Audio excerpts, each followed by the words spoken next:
to pull from the external world to the internal world.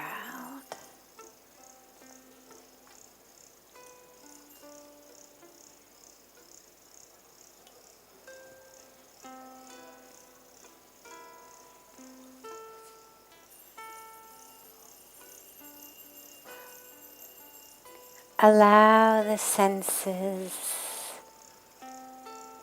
to withdraw from being hooked into the sights and the sounds of the world around you. Pull them inward and allow those senses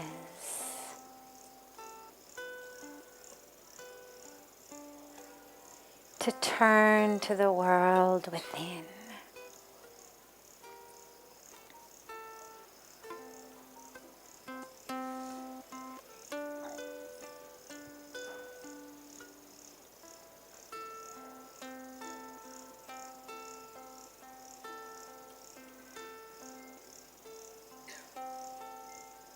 Allow yourself to fully arrive.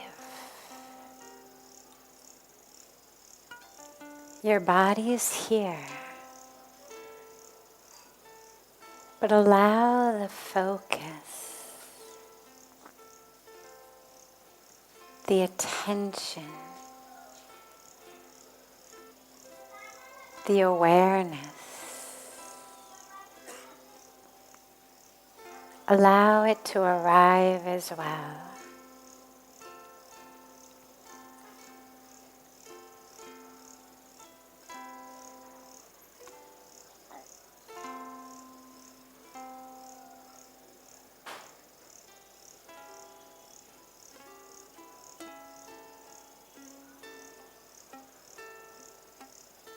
And draw that awareness to your breath.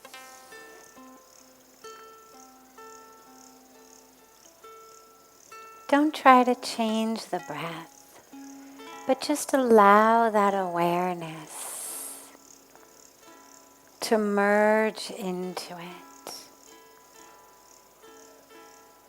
as it flows in and flows out in an unbroken wave of prana, like a wave on the ocean coming in and then going back.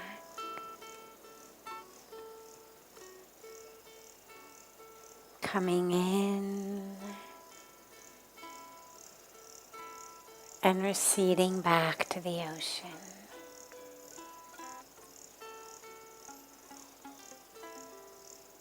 Just let that awareness merge fully into the breath.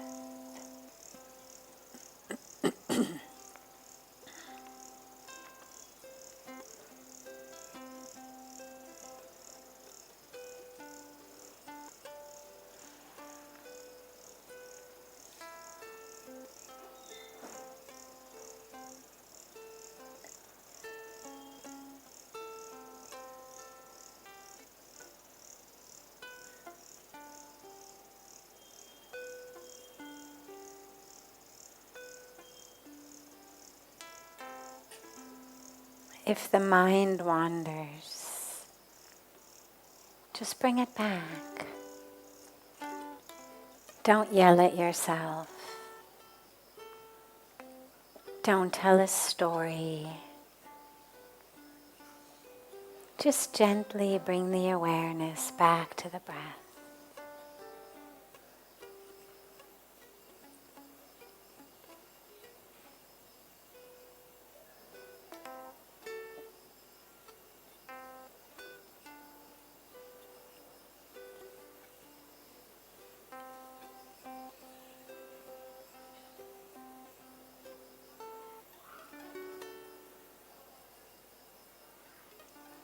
You can add a gentle mantra to it if you like.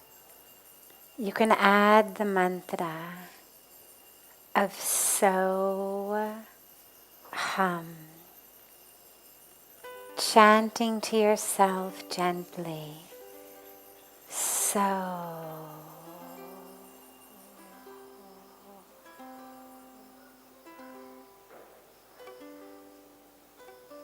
On the inhalations, and chanting silently to yourself, hum.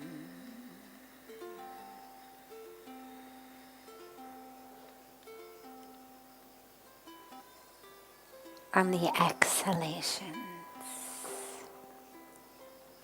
so hum means I am that. I am one with the universe. I am one with the Creator and one with the creation. I am that.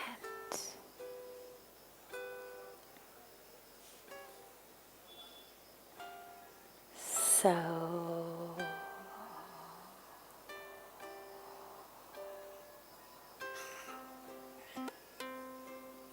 hum.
Slowly and gently, bring the palms of your hands together at chest level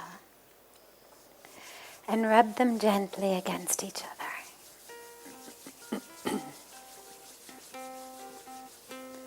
Press the palms of your hands into your closed eyes.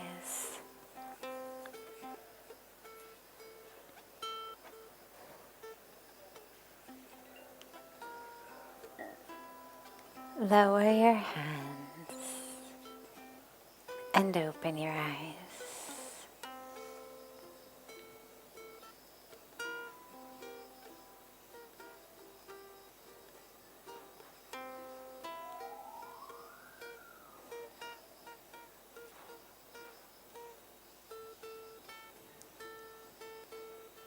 Welcome to Satsang.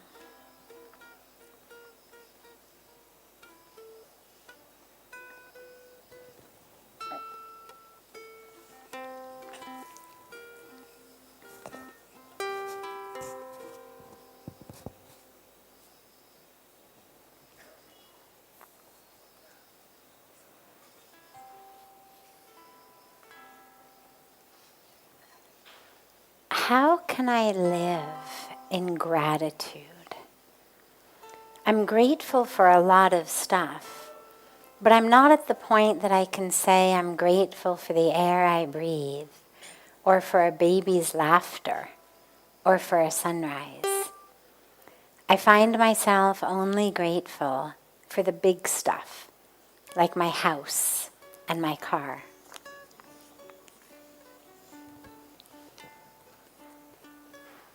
So gratitude practice is, to me, one of the most powerful, easy ways of connecting with the divine, with ourselves, with joy, with peace, with love. And so I'm always a very big advocate for gratitude practices.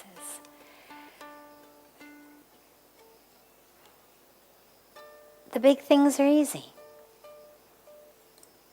Having a vehicle, great. If you didn't have one, you'd have to walk. Having a house, absolutely. What a beautiful thing to be grateful for. I mean, there's so many people who don't have homes. It's easy to be grateful for our loved ones, people in our lives we love, to be grateful for our opportunities. But ultimately, the goal is to be grateful for as much as we can, because it's hard to sustain gratitude for one thing all day long. Like, yeah, I'm really happy I have a house, but that may not be able to sustain my gratitude all day long. And that's why it's really good to have a variety, to have the ability to be spontaneously grateful. Because to simply carry your gratitude for your house all day long is going to start to feel very repetitive, and it's probably going to lose some of that depth. A really beautiful way to practice gratitude is wherever you are. Every minute, can you be grateful of something right there? The air that we breathe is a huge one. And if you can't be grateful for it, just ask a friend to hold your head underwater for just long enough until you think you're about to pass out, and then let you up. And see whether you don't develop some gratitude for having air to breathe. There's actually a great story about that of a seeker in a monastery, an ashram, a retreat center, and he goes to the master and he says, I want God, but I'm not really experiencing it. You know, when we meditate, my mind wanders. I know that I should be connecting to God, but every time I close my eyes, mind wanders, and it's not happening. I'm not connecting with God. And the master takes him down to the river and literally holds his head underwater. And first the guy thinks it's some kind of ritual. And then he starts to think my guru's trying to kill me, because literally he's not letting his head up. And just before the guy passes out, the master pulls his head up. And the master says to him, so what were you thinking about down there? And the guy says, thinking about? I was dying to breathe. And the master says, did your mind wander?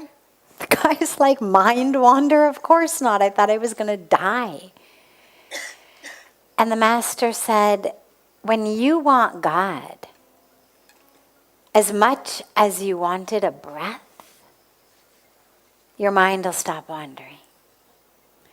So I love that story for so many reasons. But going back to gratitude, whatever you're having difficulty feeling grateful for, just deprive yourself of it.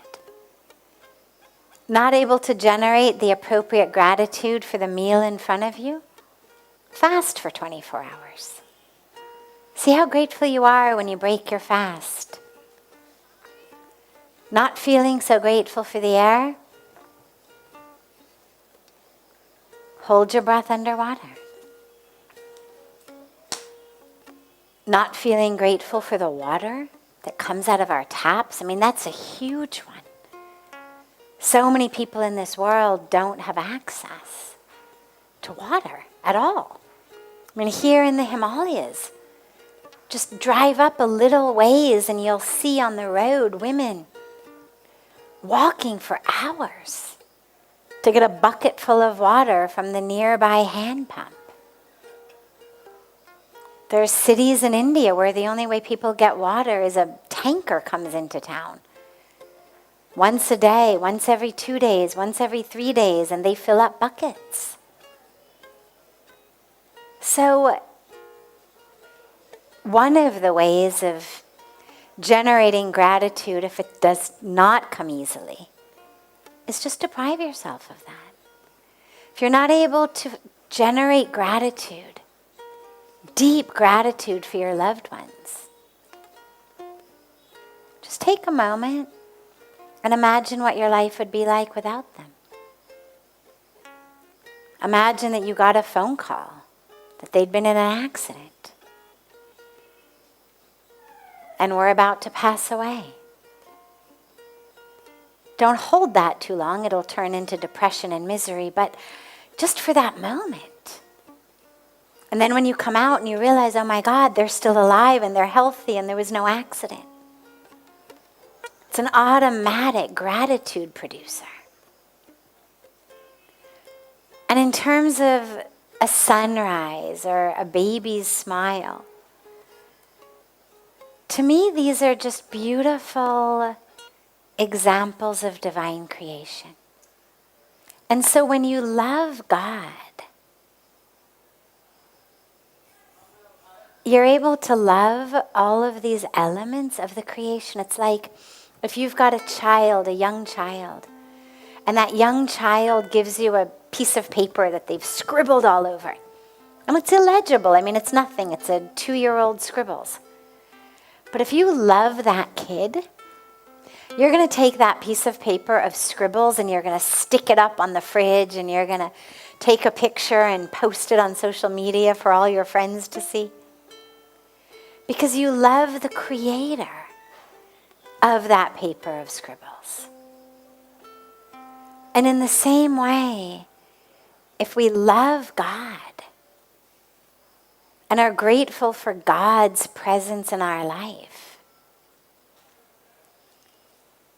then we start to see everything, a flower, a tree, a sunrise, a sunset, the stars in the sky, the smile of a baby as we, stand in line at a checkout counter and it's a baby in a stroller in front of us or behind us, or a baby in someone else's arms.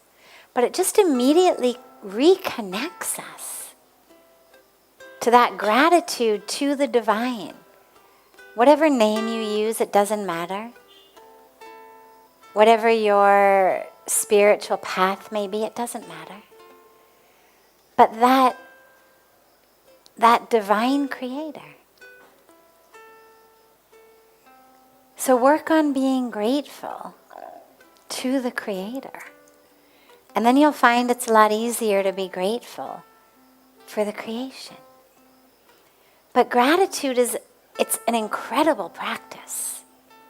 And it's something that I would really recommend everyone start and end their days with. It doesn't need to take more than just a couple of minutes. Just lying in bed. When you wake up in the morning, think of 5 things you're grateful for. Did your eyes open? Well, that's something to be grateful for. Think of how many people's eyes didn't open that morning. Or how many people's eyes open but they can't see out of them. Do you have legs that can carry you to the bathroom? What a beautiful thing to be grateful for. How many don't? We've seen over the last few days here our beautiful young women with prosthetic limbs. Girls who lost their limbs and now are dancing on prosthetics. Such joy, such gratitude, such vibrancy. But they had to overcome a lot. So many of us are not able to dance on the actual limbs that we've got, healthy, strong limbs, because we're not quite grateful enough for them. So just go basic. You don't have to think of, some really esoteric thing to be grateful for. Is there a blanket over you? Does your roof not leak? Right? So much to be grateful for. Just as you lie in bed in the morning. And then again at the end of the day. Did someone smile at you? Did someone do anything for you? Hold open a door, hand you a glass of water. Do anything for you. Did you do anything for someone? Were you able?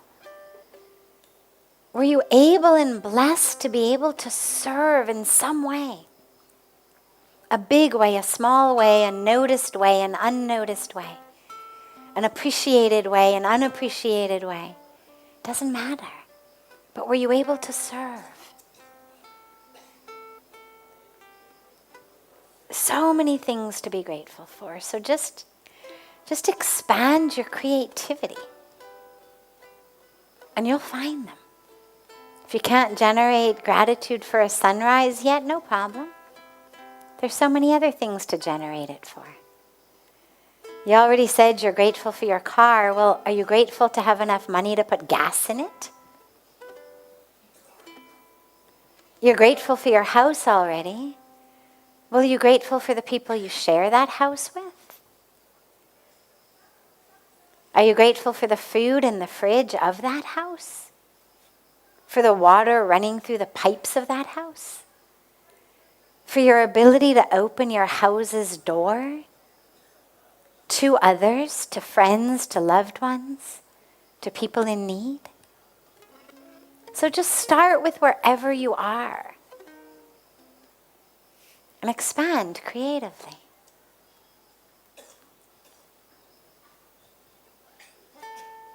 Questions?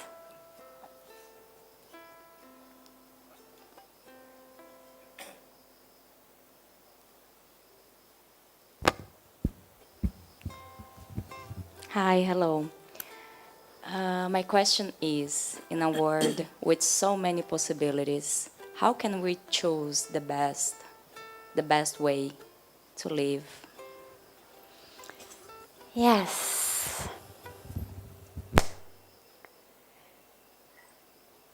That burden of abundance. Right? Again, something to be so grateful for. We've got so many choices. Think about how many people don't have so many choices. Whether it's a choice of what job to have, a choice of where to live, a choice of who to marry or to marry at all. So many choices we have. The best way to choose is to develop an awareness of who you are. Because all of the choices seem almost random until we know who we are. Right? I could be this, I could be that, I could do this, I could do that. So many, unlimited. And if I don't know who I am, then it becomes almost like eeny, meeny, miny, moe, tossing up a coin what to do. But if we know who we are, if we have the ability to connect with our Dharma, our right path, you can think of it like the Dharma of fire is to burn. The Dharma of water is to wet. So what is your Dharma? Beyond your body, beyond your roles, beyond that which the culture and society has told you based on your color, your race, your religion, your socioeconomic status, aside from all that, Who are you really? Meditate on it. It's the age-old, perennial, perfect question of path of Advaita Vedanta, path of Jnana Yoga. Who am I? Who am I? Who am I? And yes, ultimately, eventually, that answer is going to be an experience of soul. But along the way,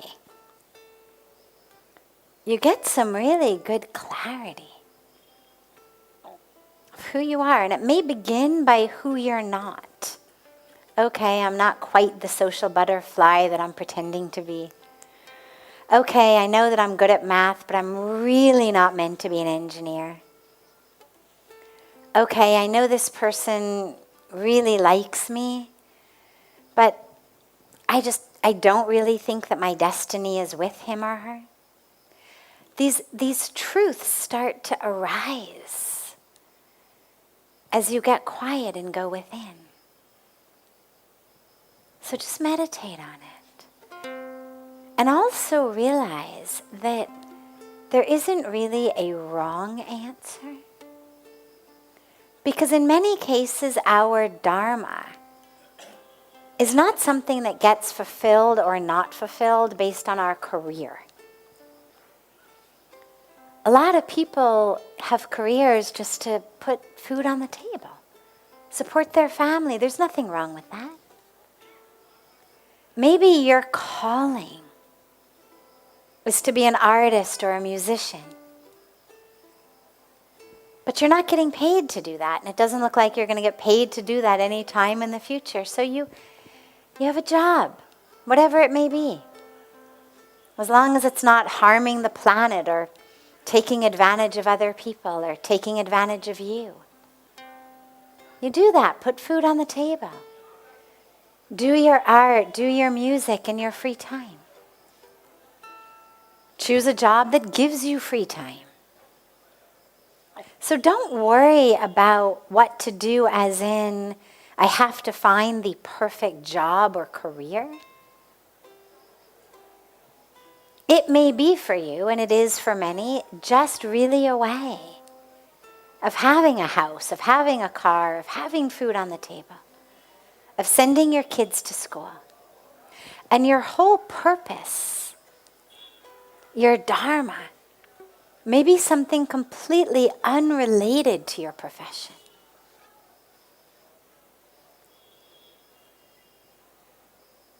But don't stop living, waiting for it to just fall in your lap. Right here, right now. Make the best choice for right here, right now. Based on what you know of yourself.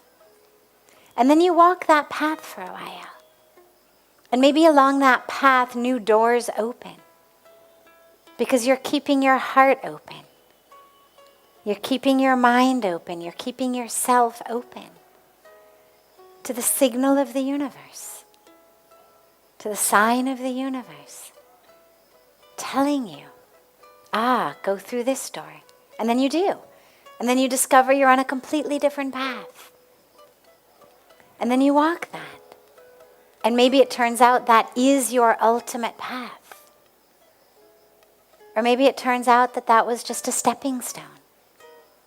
Or it was just something to get you someplace. And then another door opens.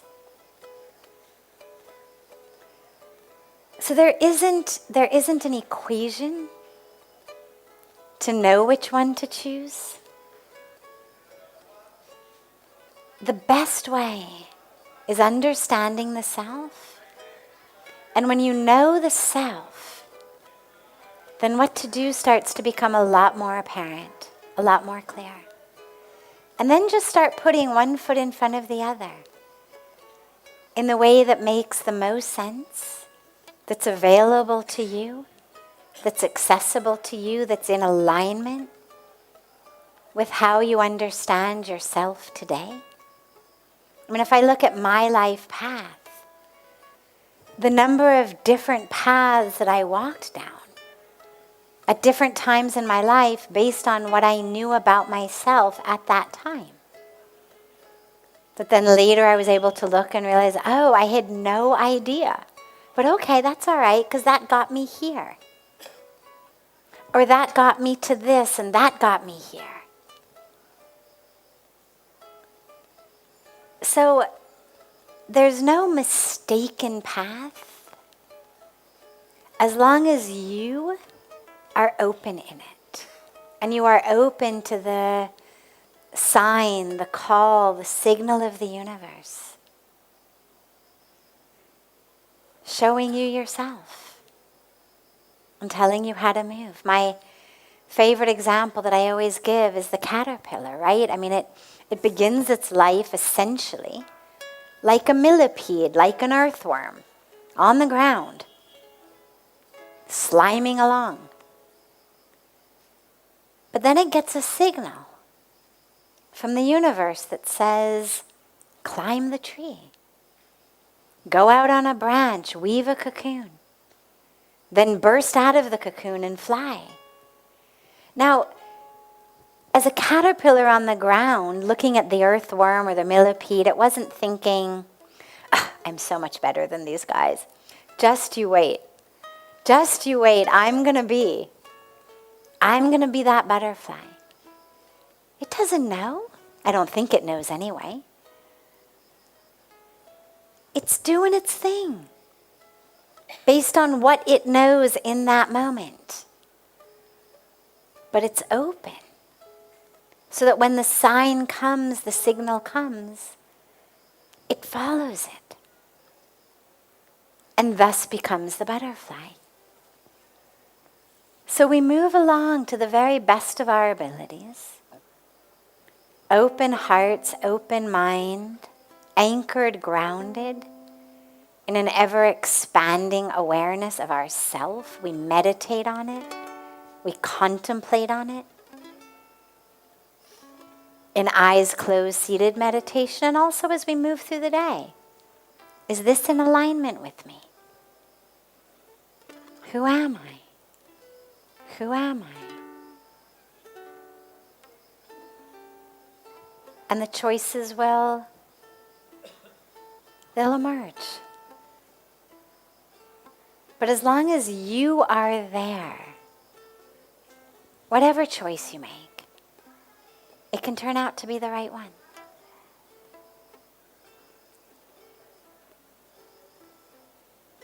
Beautiful. Other questions?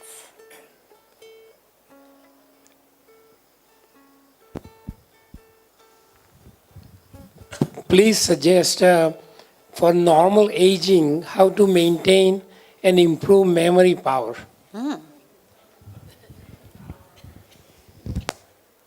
How to maintain and improve our memory as we age.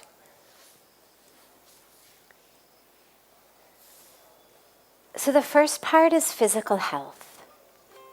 There's a lot of research showing that the same things that keep us healthy in our physical body are actually the same thing that keep our brain healthy.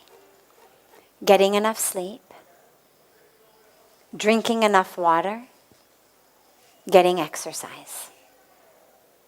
These are standard, go to any doctor, any practitioner anywhere in the world, go to Dr. Google. I mean, this is not rocket science. Get enough sleep, drink enough water, eat healthy food, and get exercise. But it turns out that these same things are actually very, very protective of our brain. Dehydration as we age is one of the greatest causes of so many of the ailments that we actually suffer from as we age, that we attribute to just age-related decline. But if we were properly hydrated, we wouldn't have so much decline. We know that exercise brings a lot of oxygen, a great flow of oxygen in the body to the brain. There's lots and lots of studies showing that people who exercise have a much lower likelihood of losing memory, losing cognition. Eating healthy food. Getting your vitamins and minerals. I mean, the neurons in our brain are made up of the same stuff, essentially, as the cells of our body. There's also this myelin sheath over them. But the cells themselves, the neurotransmitters in the cells, the brain matter, is made up of the same stuff that the rest of our body is made up of. And it needs the same vitamins, the same minerals, the same nutrients that the rest of our body needs. Yes, there's certain superfoods that they say are great for the brain. There's research of certain different types of fruit, certain types of nuts. But in general, from what I've seen, if you eat a really healthy diet, you're going to get all of those vitamins and minerals. You don't have to necessarily go out of your way and make sure that you've got, bowls of blueberries every day. Or if you live somewhere where they grow, great, eat them. They're wonderful. But there's lots and lots and lots of vibrant people living over 100 in lots of areas of the world where they don't grow blueberries. So as long as you're eating a healthy, balanced diet, getting vitamins, getting minerals, your body's healthy and your brain's healthy. Now, there's other practices beyond that our beautiful Indian tradition gives us. Pranayama, yoga, fantastic practices to keep that energy flowing through the body into the brain. Meditation, because meditation on just a purely physiologic level lowers our stress. The more stressed we are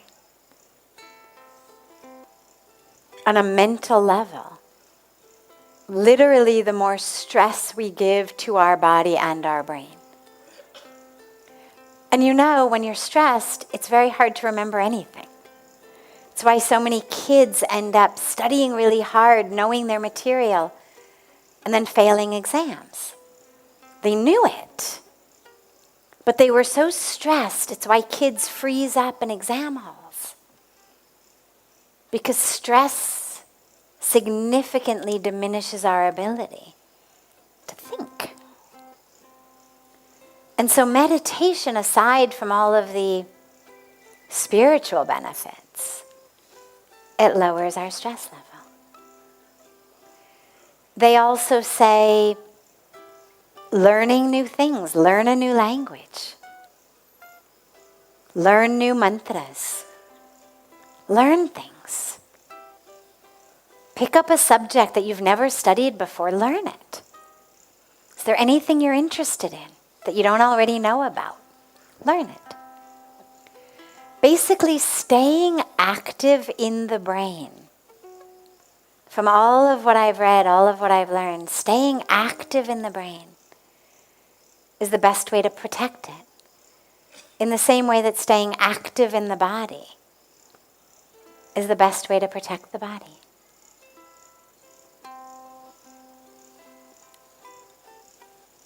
There's also a beautiful Ayurvedic herb called Brahmi that they say is really, really, really good for the brain.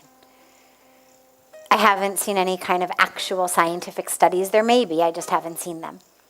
But I've heard from a couple of different sources that taking the herb Brahmi is actually very good for brain protection. And I'm sure that someone with a background in Ayurveda or a background in homeopathy or in naturopathy could probably give you very, very specific more things that you can do.